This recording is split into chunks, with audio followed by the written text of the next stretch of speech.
और मुलायम चादर के नीचे एक छोटा सा बीज खामोशी से छिपा हुआ था। वह अपने खोल के अंदर बड़े आराम से सो रहा था। उसके आसपास और भी कई बीज गहरी नींद में थे, इस बात से बिल्कुल अनजान कि उनकी जिंदगी में क्या तूफान आने वाला है। फिर एक दिन आसमान में घने काले बादल छा गए और जोरदार बारिश शुरू हो गई। पानी जमीन के भीतर तक पहुंच गया और हर खाली जगह कीचड़ और घुटन भरी नमी से भर गई। उस दमघोंटू अंधेरे में धीरे धीरे सभी बीज सड़ने लगे।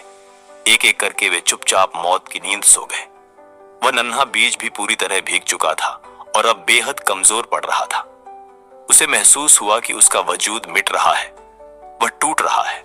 तभी उसके अंदर एक आवाज गूंजी, अगर मैं ऐसे ही पड़ा रहा तो मैं भी बाकी बीजों की तरह गुमनामी में मर जाऊंगा। मेरा अंत भी दूसरों की तरह ही होगा। नहीं, मैं ऐसे खत्म नहीं होना चाहता। मैं जीना चाहता हूं, मैं कुछ और बनना चाहता हूं। इसी एक विचार ने उस बीज में जान फूंक दी। उसने अपनी सारी बची हुई ताकत बटोरी। उसने जोर लगाया, कड़ा संघर्ष किया और अंततः अपने उस कठोर खोल को तोड़ दिया। टूटने का वह दर्द असहनीय था, लेकिन टूटने के उसी पल में उसका पुनर्जन्म हुआ। जमीन का सीना चीरकर एक छोटा सा हरा अंकुर बाहर निकला। अब वही बारिश जिसने कभी उसे डुबाने की कोशिश की थी, उसकी सबसे अच्छी दोस्त बन गई थी। वही मिट्टी जिसने उसे दफनाया था, अब उसे मजबूती से थामे हुए थी और उसे ऊपर उठने की ताकत दे रही थी। बारिश और धरती ने मिलकर उसे लंबा और मजबूत बनाया। दिन बीतते गए और वह छोटा अंकुर अब एक युवा पौधा बन चुका था। लेकिन एक दिन उसने खुले आसमान की ओर देखा और सोचा, मैं इतना तो बढ़ गया, लेकिन क्या अब मेरा सफर यहीं खत्म हो जाएगा? क्या मैं बस यहीं खड़ा रहकर अपनी मौत का इंतजार करूंगा? नहीं, मैं यहां रुकने के लिए नहीं, बल्कि अमर होने के लिए पैदा हुआ हूं। एक बार फिर उस पौधे ने बदलने का फैसला किया। उसने खुद को एक कली में समेट लिया और जब वसंत की बहार आई तो वह कली खिलकर एक बेहद खूबसूरत फूल बन गई।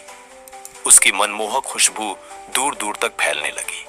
दूर दूर से मधुमक्खियां और तितलियां उड़कर उसके पास आईं और उसके बीजों को हवाओं के साथ पूरी धरती पर फैला दिया। जल्द ही हर जगह नए नए पौधे उगने लगे। हर एक नए बीज में उसी पहले बीज की हिम्मत और भावना जिंदा थी, जिसने कभी हार मानने से इनकार कर दिया था। वह एक बीज जिसने दर्द सहकर अपना खोल तोड़ने की हिम्मत की थी, आज हजारों नए रूपों में जीवित था। उसने वो पा लिया था जिसका उसने कभी सपना देखा था, बदलाव के जरिए हमेशा के लिए अमर हो जाना। दोस्तों, याद रखिए, बदलाव किसी चीज का अंत नहीं, बल्कि एक नई और खूबसूरत शुरुआत है। जब जिंदगी की मुश्किलें आपको मिट्टी में धकेल दें, तो उस बीज को याद रखना। आपको दफनाया नहीं गया है, आपको बोया गया है, ताकि आप और ऊंचे उठ सकें। हर वो तूफान जो आपको तोड़ना चाहता है, असल में वही ताकत है जो आपको शिखर तक पहुंचा सकती है। इसलिए बदलाव से डरो मत, खुद बदलाव बन जाओ, क्योंकि आसमान में उड़ने वाले पंख उन्हीं को मिलते हैं जो अपना खोल तोड़ने की हिम्मत रखते हैं। उस बीज की तरह बनो, गिरो, उठो और फिर से पूरी शान से खिलो। अगर आपको यह कहानी पसंद आई हो तो इसे लाइक करें, अपने दोस्तों और परिवार के साथ शेयर करें और ऐसी ही प्रेरणादायक कहानियां सुनने के लिए हमारे चैनल को सब्सक्राइब करना ना भूलें। धन्यवाद।